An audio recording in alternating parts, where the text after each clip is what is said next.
পয়সাটা তুমি দিবা না? তোমার কাছে একটা অনুমতির দরকার আছে না? ইঞ্জেকশন একটা দাম আছে না? তাহলে ওই পাই বেশ কয়েকদিনের জন্য কিন্তু বাড়িটা কমিয়ে যাবে না। পাই মানলাম। ও জার্মান ডাক্তার, টাকা এখন না দি হালখাতায় দিবানে, সব দিবানে। তুমি একটা বার আমার এই কথায় সহমত হয়ে ঝাড়ো দিন, ওই পাই ঝাড়ো। হ্যাঁ, চিকিৎসার টাকাও হাল খাতায়। চিকিৎসা যদি হাল খাতার মতন ডেট ফেলে দিতাম তাহলে তো তোমরা মনে হয় বাইসতে না। এই পাগল খবর নয় রে, ধরিয়ে খুব দায়িত্ব কিন্তু আছে ধরিয়ে। এই মানুষ নে, মানুষ নে।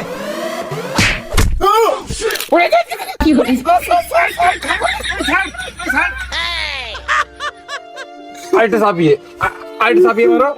এবার ঠান্ডা লাগলে এবার এমিন দিনা বাড়ি এমিন দেবে কাজ নাকি? ও জার্মান ডাক্তার বাবু, শোনো, তুমি কিছু মনে করে না, কিন্তু ও ওষুধে যে আর এক জায়গায় তো আর এক জায়গায় চলে গেছে, আমার ভাই কিছু হবে নাকি?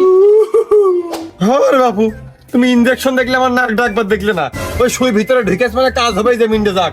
ঠিক মানুষ জামা দেখলি মনে করবেন জার্মান ডাক্তার কোনে কি করতে যায় নিয়ে লোকে ধরে নেন নাকে খাদ দিয়ে দিয়েছে।